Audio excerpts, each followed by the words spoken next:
Being the game designer is kind of like being, the inventor, the director of a movie, and the executive producer rolled into one. The company empowers the game designer to essentially be the visionary on a game design team.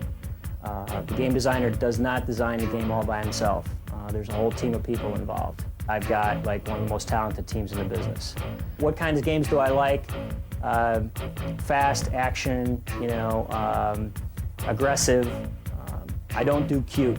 I don't know how to do cute. I can only do things I relate to.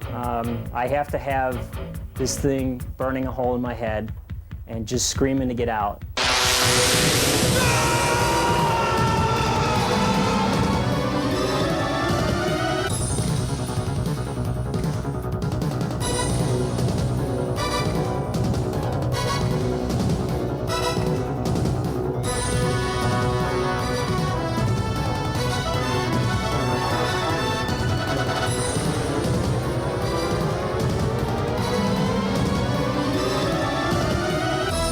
The game has a very unique look. It's very consistent with Johnny's world and the look that Hollywood created for Johnny Mnemonic. He's got a computer chip implanted in his brain. It allows him to upload a certain amount of data and he can carry it from point A to point B, download it at the other end. Your storage capacity? I can carry nearly 80 gigs of data in my head. The speed, the danger, the excitement, the thrills, and the survivability of this character, right? I mean, all of these things came into play, and I thought, yeah, that's a game. I can do something with that. Johnny Mnemonic, I mean, it's a rush.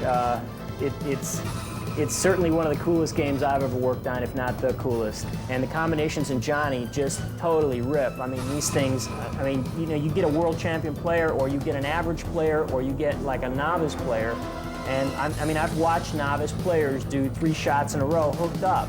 I say it's hooked up. I mean, that's the best way to describe this playfield. It's very smooth, it's very fast, and it flows very well. Get off my board, man. You're too hot. The data glove it's visually exciting, to watch it play with the ball, and at the same time, it's totally interactive. This ball goes, straight through, thin air, right into the data glove, and then the player controls the data glove. I mean, you've got your total player control of this thing. You can put the ball wherever you want. In Johnny, the concept is that the shots are going to hook you, and they're going to provide satisfaction for the majority of the player base. And the depth is in the toy. The toy has a bunch of strategy. Download mode activated. Left loop is lit. It's a time to go back to basic elements, to teach people how to play pinball. Flash the light, make the shot, here's the reward. It's a piece of entertainment. I mean, it's very inexpensive entertainment that can totally captivate you. It's got awesome sounds. The artwork is really cool. It really hits the mark. The mechanics are solid, reliable. It's pretty robust. Williams is the Harvard of pinball, right? I mean, it's like, if you're gonna go design pinball machines, that's the place to do it. If it's been done in pinball, they've done it, right? I mean, they've invented it, they've made it, it's happened there. And when these guys are walking around telling me, this thing is awesome, I love this thing, I think we've got something. I mean, that's confirmation to me, that Johnny Mnemonic is as cool a Johnny as it can be.